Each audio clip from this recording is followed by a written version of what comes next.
مسلمانوں کا مدینہ ہجرت کرنا۔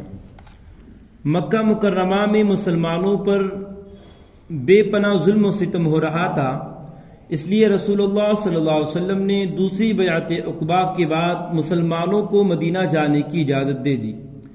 مسلمانوں میں سب سے پہلے ابو سلمہ نے ہجرت کا ارادہ کیا اور سواری تیار کر کے سامان رکھا اور اپنی بیوی ام سلمہ اور لڑکے سلمہ کو ساتھ لیا، مگر بنی المغیرہ نے ام سلمہ کو جانے نہ دیا اور بنی عبد الاسد نے ان کے بیٹے سلمہ کو چھین لیا، جس میں اس بچے کا ایک ہاتھ بھی اکھڑ گیا۔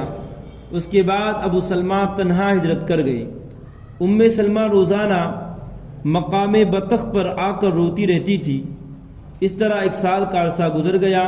آخر ایک شخص نے ان پر رحم کھا کر ان کے شوہر ابو سلمہ کے پاس بھیجنے پر قریش مکہ کو راضی کر لیا۔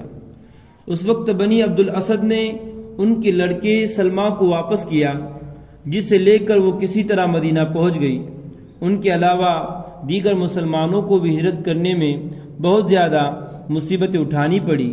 اسلام کی خاطر اپنے محبوب وطن، مال و دولت اور رشتہ داروں کو چھوڑنا پڑا۔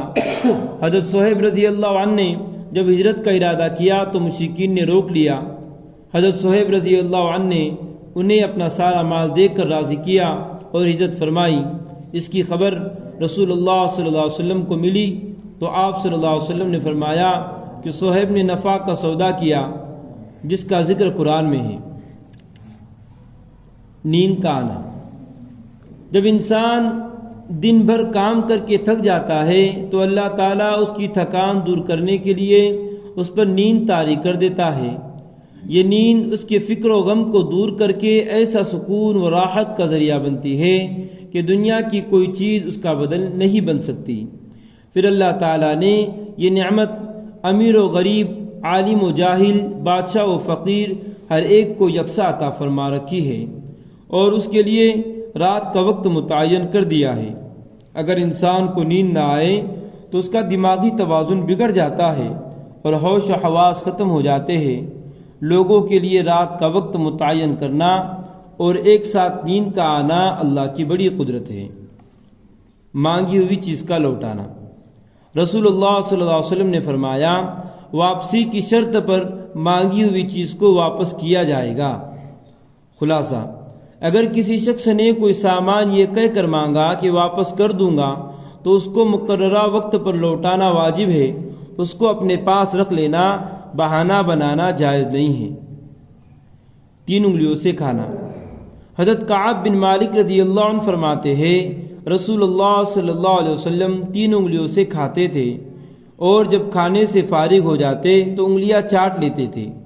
نوٹ: کھانے کے بعد انگلیوں کو چاٹنا سنت ہے، لیکن اس طرح نہیں چاٹنا چاہیے کہ دیکھنے والے کو ناگوار ہو۔ اچھا کام کرنے کا بدلہ۔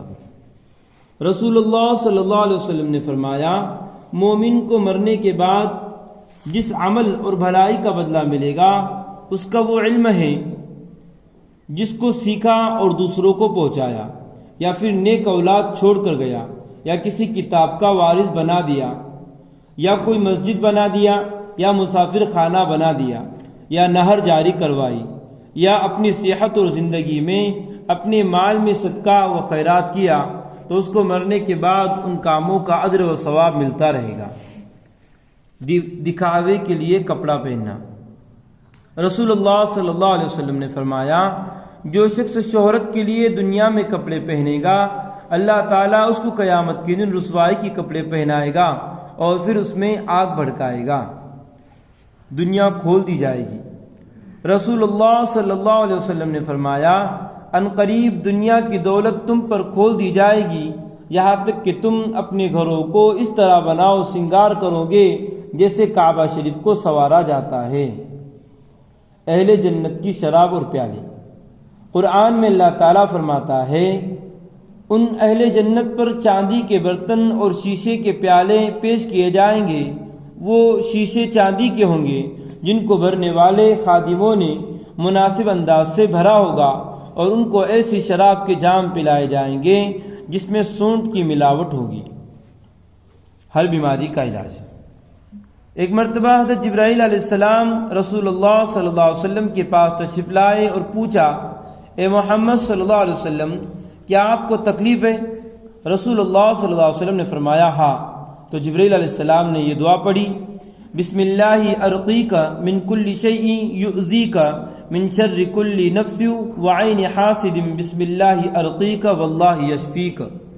ترجمہ: اللہ کے نام سے جھاڑتا ہوں ہر اس چیز سے جو آپ کو تکلیف دے، خواہ کسی جاندار کی برائی ہو یا حسد کرنے والی آگ کی برائی ہو، اللہ کے نام سے جھاڑتا ہوں، اللہ آپ کو شفا دے۔ قرآن کی نصیحت۔ قرآن میں اللہ تعالیٰ فرماتا ہے، یہ بتائے ہوئے احکام ہی میرا سیدھا راستہ ہے